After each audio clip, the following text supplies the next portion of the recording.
Thank you very much. Thank you. Well, thank you, President Powers, Provost Fenves, deans, members of the faculty, family and friends, and most importantly, the class of 2014. It is indeed an honor for me to be here tonight. It's been almost 37 years to the day that I graduated from UT.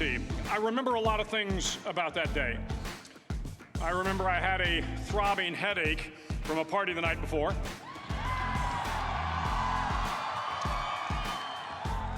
I remember I had a serious girlfriend, who I later married. That's important to remember, by the way. And I remember I was getting commissioned in the Navy that day. But of all the things I remember, I don't have a clue who the commencement speaker was, and I certainly don't remember anything they said. So acknowledging that fact, if I can't make this commencement speech memorable, I will at least try to make it short. So the university's slogan is, what starts here changes the world. Well, I've got to admit, I kind of like it. What starts here changes the world. Tonight, there are almost 8,000 students, or there are more than 8,000 students graduated from UT. So that great paragon of analytical rigor, Ask.com, says that the average American will meet 10,000 people in their lifetime. 10,000 people, that's a lot of folks. But if every one of you changed the lives of just 10 people, and each one of those people changed the lives of another 10 people, and another 10, then in 5 generations, 125 years, the class of 2014 will have changed the lives of 800 million people. 800 million people. Think about it. Over twice the population of the United States. Go one more generation, and you can change the entire population of the world, 8 billion people. If you think it's hard to change the lives of 10 people, change their lives forever, you're wrong. I saw it happen every day in Iraq and Afghanistan. A young Army officer makes a decision to go left instead of right down a road in Baghdad, and the 10 soldiers with him are saved from a close-in ambush. In Kandahar province, Afghanistan, a non-commissioned officer from the female engagement team senses that something isn't right and directs the infantry platoon away from a 500-pound IED, saving the lives of a dozen soldiers. But if you think about it, not only were those soldiers saved by the decisions of one person, but their children were saved, and their children's children. Generations were saved by one decision, one person. But changing the world can happen anywhere, and anyone can do it. So what starts here can indeed change the world. But the question is, what will the world look like after you change it? Well, I'm confident that it will look much, much better. But if you'll humor this old sailor for just a moment, I have a few suggestions that may help you on your way to a better world. And while these lessons were learned during my time in the military, I can assure you that it matters not whether you ever served a day in uniform. It matters not your gender, your ethnic or religious background, your orientation, or your social status. Our struggles in this world are similar, and the lessons to overcome those struggles and to move forward, changing ourselves and changing the world around us, will apply equally to all. I've been a Navy SEAL for 36 years, but it all began when I left UT for basic SEAL training in Coronado, California. Basic SEAL training is 6 months of long, torturous runs in the soft sand, midnight swims in the cold water off San Diego, obstacle courses, unending calisthenics, days without sleep, and always being cold, wet, and miserable. It is 6 months of being constantly harassed by professionally trained warriors who seek to find the weak of mind and body and eliminate them from ever becoming a Navy SEAL. But the training also seeks to find those students who can lead in an environment of constant stress, chaos, failure, and hardships. To me, basic SEAL training was a lifetime of challenges crammed into 6 months. So here are the 10 lessons I learned from basic SEAL training that hopefully will be of value to you as you move forward in life. Every morning in SEAL training, my instructors, who at the time were all Vietnam veterans, would show up in my barracks room, and the first thing they'd do was inspect my bed. If you did it right, the corners would be square, the covers would be pulled tight, the pillow centered just under the headboard, and the extra blanket folded neatly at the foot of the rack. It was a simple task, mundane at best, but every morning we were required to make our bed to perfection. It seemed a little ridiculous at the time, particularly in light of the fact that we were aspiring to be real warriors, tough, battle-hardened SEALs. But the wisdom of this simple act has been proven to me many times over. If you make your bed every morning, you will have accomplished the first task of the day. It will give you a small sense of pride, and it will encourage you to do another task, and another, and another. And by the end of the day, that one task completed will have turned into many tasks completed. Making your bed will also reinforce the fact that the little things in life matter. If you can't do the little things right, you'll never be able to do the big things right. And if by chance you have a miserable day, you will come home to a bed that is made, that you made. And a made bed gives you encouragement that tomorrow will be better. So if you want to change the world, start off by making your bed. During SEAL training, the students are all broken down into boat crews. Each crew is 7 students, 3 on each side of a small rubber boat, and 1 coxswain to help guide the dinghy. Every day, your boat crew forms up on the beach and is instructed to get through the surf zone and paddle several miles down the coast. In the winter, the surf off San Diego can get to be 8 to 10 feet high, and it is exceedingly difficult to paddle through the plunging surf unless everyone digs in. Every paddle must be synchronized to the stroke count of the coxswain. Everyone must exert equal effort, or the boat will turn against the wave and be unceremoniously dumped back on the beach. For the boat to make it to its destination, everyone must paddle. You can't change the world alone. You will need some help. And to truly get from your starting point to your destination takes friends, colleagues, the goodwill of strangers, and a strong coxswain to guide you. If you want to change the world, find someone to help you paddle. Over a few weeks of difficult training, my SEAL class, which started with 150 men, was down to just 42. There were now 6 boat crews of 7 men each. I was in the boat with the tall guys, but the best boat crew we had was made up of the little guys, the Munchkin crew, we called them. No one was over 5'5". The Munchkin boat crew had 1 American Indian, 1 African American, 1 Polish American, 1 Greek American, 1 Italian American, and 2 tough kids from the Midwest. They out-paddled, outran, and outswam all the other boat crews. The big men in the other boat crews would always make good-natured fun of the tiny little flippers the Munchkins put on their tiny little feet prior to every swim. But somehow these little guys from every corner of the nation and the world always had the last laugh, swimming faster than everyone and reaching the shore long before the rest of us. SEAL training was a great equalizer. Nothing mattered but your will to succeed, not your color, not your ethnic background, not your education, not your social status.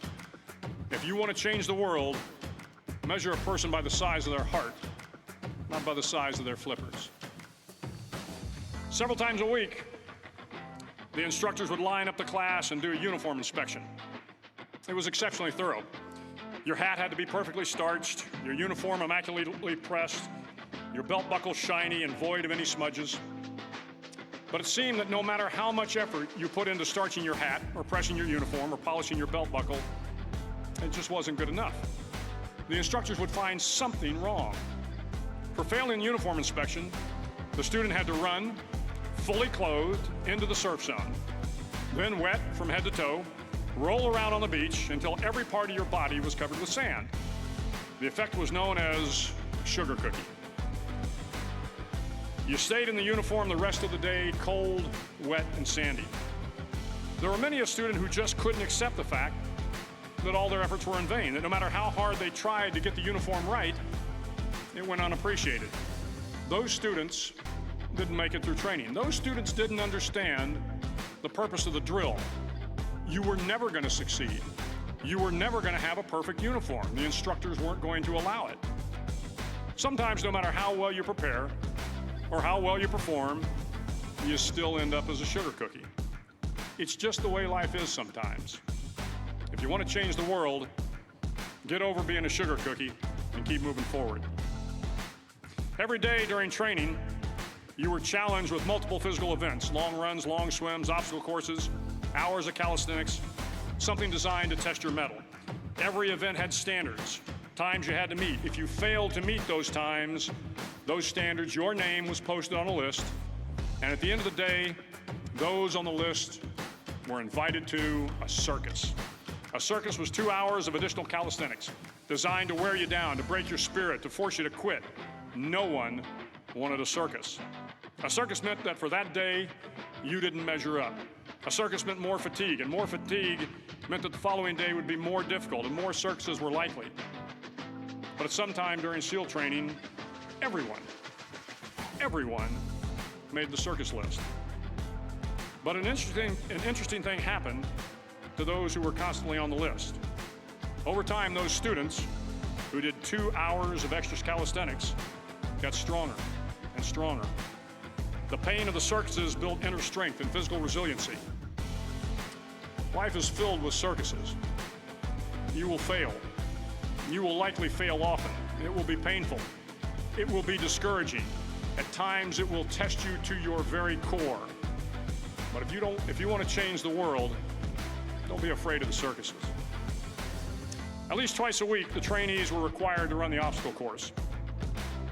The obstacle course contained 25 obstacles, including a 10-foot wall, a 30-foot cargo net, a barbed wire crawl, to name a few. But the most challenging obstacle was the slide for life.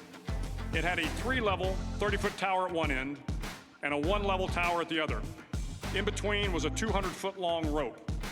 You had to climb the 3-tiered tower, and once at the top, you grabbed the rope, swung underneath the rope, and pulled yourself hand over hand until you got to the other end. The record for the obstacle course had stood for years when my class began in 1977. The record seemed unbeatable until one day a student decided to go down the slide for life head first. Instead of swinging his body underneath the rope and inching his way down, he bravely mounted the top of the rope and thrust himself forward. It was a dangerous move, seemingly foolish and fraught with risk.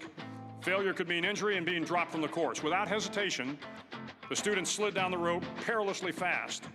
Instead of several minutes, it only took him half that time. And by the end of the course, he had broken the record. If you want to change the world, sometimes you have to slide down the obstacles head first. During the land warfare phase of training, the students are flown out to San Clemente Island, which lies off the coast of San Diego. The waters off San Clemente are a breeding ground for the great white sharks. To pass SEAL training, there are a series of long swims that must be completed. One is the night swim. Before the swim, the instructors joyfully brief the students on all the species of sharks that inhabit the waters off San Clemente.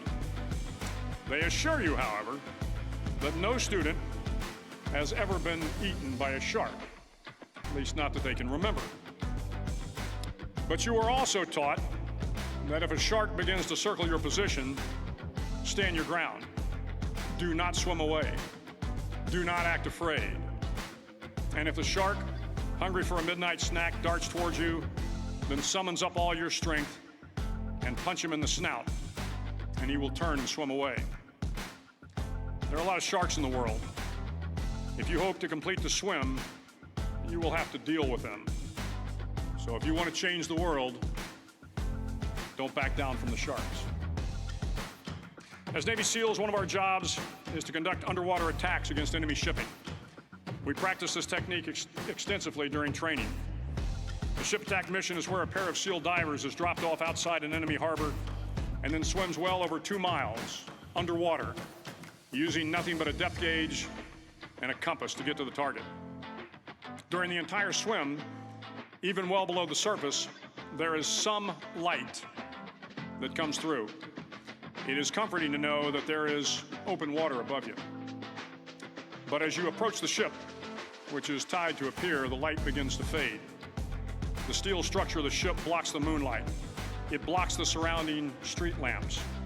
It blocks all ambient light. To be successful in your mission, you have to swim under the ship and find the keel, the center line, and the deepest part of the ship. This is your objective.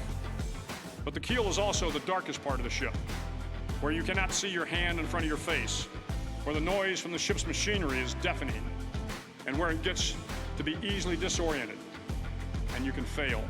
Every SEAL knows that under the keel, at that darkest moment of the mission, is a time when you need to be calm, when you must be calm, when you must be composed, when all your tactical skills, your physical power, and your inner strength must be brought to bear. If you want to change the world, you must be your very best in the darkest moments. The 9th week of training is referred to as Hell Week. It is 6 days of no sleep, constant physical and mental harassment, and one special day at the Mud Flats. The Mud Flats are an area between San Diego and Tijuana where the water runs off and creates the Tijuana Sloughs, a swampy patch of terrain where the mud will engulf you. It is on Wednesday of Hell Week that you paddle down to the Mud Flats and spend the next 15 hours trying to survive this freezing cold, the howling wind, and the incessant pressure to quit from the instructors. As the sun began to set that Wednesday evening, my training class, having committed some egregious infraction of the rules, was ordered into the mud. The mud consumed each man till there was nothing visible but our heads. The instructors told us we could leave the mud if only 5 men would quit. Only 5 men, just 5 men, and we could get out of the oppressive cold. Looking around the mud flat, it was apparent that some students were about to give up. It was still over 8 hours till the sun came up. 8 more hours of bone-chilling cold. The chattering teeth and the shivering moans of the trainees were so loud, it was hard to hear anything.